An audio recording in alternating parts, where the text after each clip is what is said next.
Hello, Dr. Vicki Peterson here.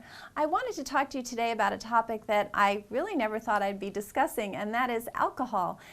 When it comes to gluten, pretty much what I've said is probably what you've heard, which is no beer, hard liquor is fine, wine is fine, and kind of all ended there in my recommendations. But it's funny how personal moments can change your viewpoint and change your experience with something. So recently my youngest daughter, turned 21, and therefore alcohol entered her life. And she is someone who is very gluten intolerant, very gluten sensitive, and she's very good about her diet. But she called me about a week ago and said, I'm getting a rash. And this was actually how she started as a baby, with rashes, and she was really the one that kind of began our gluten journey 21 years ago. But as soon as she said she had a rash, she obviously suspected gluten in herself. She thought maybe she was getting it at some sushi place, that they were putting it in the rice, but she stopped eating that and it didn't go away. But she's a pretty good diagnostician after all these years, and she started seeing the association of going out Saturday night and waking up with a rash on Sunday morning. So that kind of honed it down a little bit, and so we started thinking about alcohol. But she orders wine, which is definitely safe. And make a long story short, what we finally realized was that she new to drinking alcohol was tasting other people's drinks. So she's out with friends and it's like, oh, what does that taste like? And she was tasting others, and that was the answer. The rash is now gone since she stopped doing that. So what we realized was there's more to this alcohol thing than meets the eye. So I wanted to go over this because I've been doing this for 2 decades, and honestly it's never come up. And personally, give me a little Pinot and I'm happy. So it wasn't in my personal, database to kind of look into other aspects of it. And as I said, it was pretty much, if it's a distilled alcohol, even though it's made from grain, it's fine. If it's vodka, it's fine. It was kind of a very cut and dry sort of thing, and it's anything but cut and dry. So let's get to it, and I'll tell you what I discovered. So we'll start with grain alcohols.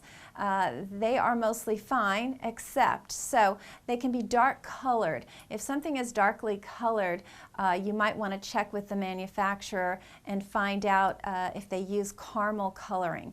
Caramel coloring can have gluten, it can be, or not. Sometimes it's made from corn, sometimes it's made from a glutinous grain. So you have to find out from the company to be sure, but maybe better just to avoid it if it's got the caramel coloring. The other one are dark rums. Dark rums can be spiced after the fact. So it's this whole mixology really issue of them, getting a little fancier with their alcohols these days and adding things after the fact. So something started out with gluten, it was distilled, the gluten is gone, but then they're adding things afterwards to improve better, make more interesting the taste. So watch out for dark rums if they're spiced, or at least find out from the company so you know which companies are okay, which are not. Watch out for darkly colored alcohols due to the caramel coloring. Now there's some patients who feel that they only do well when something's been triple distilled. So it's been distilled 3 times.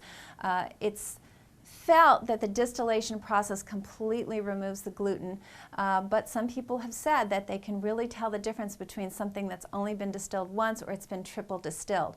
It turns out the higher class, more expensive alcohols are the triple distilled kind. So if you're out drinking, I guess it's, once again, you get what you pay for, and you might want to see if you notice the difference. Wine coolers, so while wine is pretty much okay, wine coolers pretty much always have malt added to them. Same thing with hard lemonades. So you want to just check the label and see. Vodka, this was interesting because vodka, mostly is from potato. It can be made from other grains, but I thought it was really safe. Now, Absolute vodka has flavored vodka, and they're all fine. They add sugar, they add some fruit, but they do not add gluten. So Absolute is absolutely fine. Smirnoff, on the other hand, I became such a, I have my awareness of alcohol has really risen here, but Smirnoff has what's called their FMB line, which is flavored malted barley. So you know immediately we're in trouble. They have a Smirnoff Ice, a Smirnoff Ice Triple Black, and a Smirnoff Twisted V. Those all have gluten in them, so be aware of that.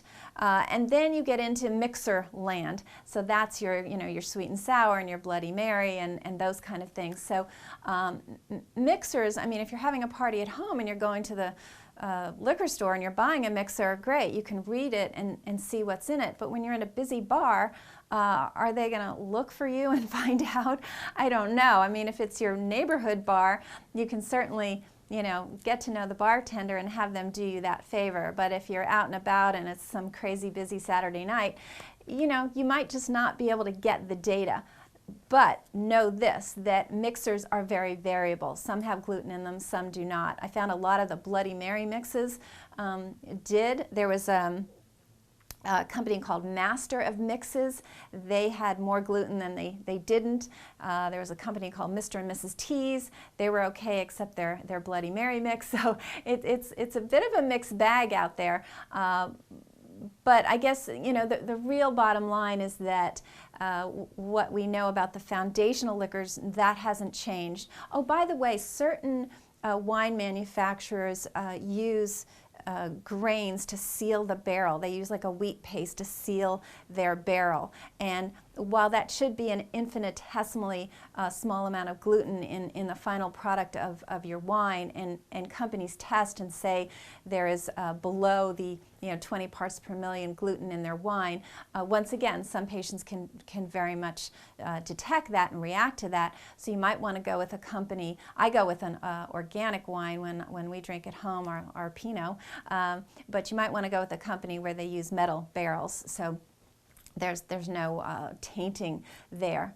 So just something to keep in mind, and it really, I discussed it with my doctors here at the clinic, and everybody was like, oh, hadn't really thought about that. It hadn't really come up. So it might be one of those things that's been kind of going under the radar beneath your awareness, and hopefully it adds some more data to your gluten knowledge base, and will helpfully prevent you from getting into trouble, as my daughter found out as well. So let me know what your experience has been. If you have any questions about this, I'm here to help.